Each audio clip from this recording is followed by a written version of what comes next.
Father Dave Dwyer for Busted Halo here in Vatican City, St. Peter's Basilica right behind me, and the Sistine Chapel just a bit over to the side. That's where cardinals from around the world are coming to elect our next pontiff, the next Holy Father. So you may have wondered, why do this here? Why Rome? Why not Israel, the Holy Land, where Jesus grew up, where he ministered?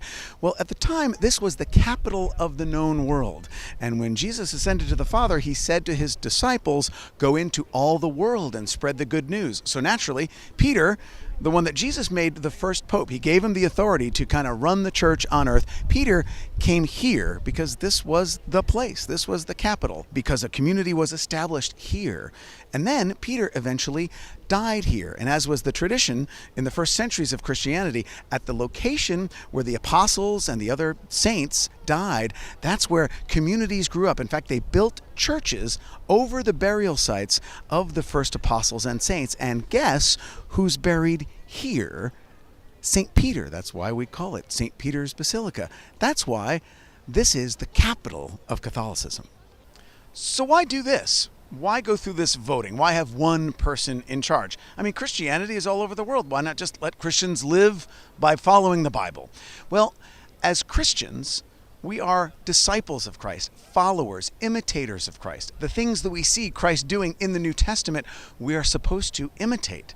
So just like Jesus, we're supposed to love even people that aren't lovable. We're supposed to forgive and sacrifice for others. We're supposed to even offer healing, not in the same way that Jesus did, but however we can.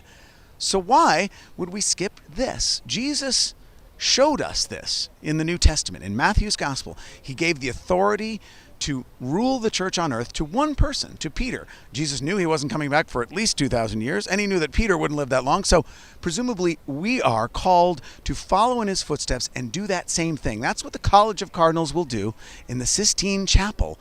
They are summoning the authority of the Holy Spirit to select one person once again. So we are continuing to be imitators of Christ. The bells of St. Peter's, the sound that will accompany the white smoke that will come out of that chimney in the roof of the Sistine Chapel when a new pope has been elected. Now, the process is one of logistics and ballots and voting, but it's most importantly a process of prayer, being attentive to the Holy Spirit.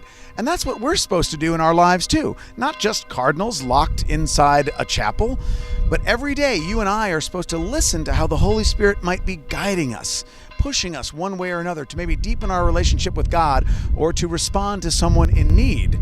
How do we do that? How are the cardinals doing that? Not just by writing down names on a piece of paper, but by immersing themselves in prayer and trying as hard as they can to listen to the voice of God.